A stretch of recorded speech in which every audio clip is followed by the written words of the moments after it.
Analogue પનીરની જે issues જે આવે છે એ તમને તરત એની ઇફેક્ટ્સ કદાચ ના દેખાય, પણ ક્યુમ્યુલેટિવ ઇફેક્ટ આપણે લાંબે ગાળે એની ઇફેક્ટ્સ દેખાય in terms of like I said કે એનાથી ટ્રાન્સ ફેટ વધારે હોય એટલે કોલેસ્ટ્રોલ ની ઇશ્યુઝ હોય, અથવા તો ફેટ બિલ્ડઅપ હોય, ઓબેસિટી હોય, હાર્ટ ડિઝીઝીસ હોય, અને જે લોકો ઓલરેડી એમાં થી પીડાતા હોય તો એ લોકો માટે તો બહુ જ ખરાબ છે. વધતા જ નાના છોકરાઓ જે રેગ્યુલરલી ઘરે મમ્મીઓ એમને આપતા હોય છે પનીર, કારણ કે એ પનીર શાકાહારી વેજીટેરિયન્સ માટે પ્રોટીનનું વન ઓફ ધી મેઇન સોર્सेस જેને આપણે કહેવાય મૂળ સ્ત્રોત છે, અને એમાં જ જો આવી રીતનું ભેળસેળ હોય અથવા તો એનાલોગ જેવી ઓછી ગુણવત્તાવાળી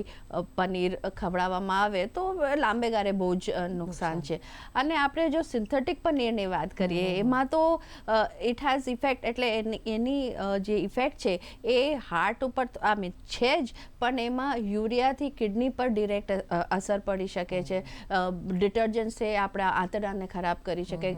ગેસ્ટ્રોઇન્ટેસ્ટાઇનલ ઇશ્યુઝ જે પાચન તંત્રના જે ઇશ્યુઝ છે, ઝાડા ઉલટી છે, વોમિટિંગ છે, ઇવન એમાંથી જે એડિટિવ્સ ને પ્રેઝર્વેટિવ્સ અને જે કેમિકલ્સ નાખવામાં આવે એમાંથી લાંબે ગાળે કેન્સર સુધી થઈ શકે છે.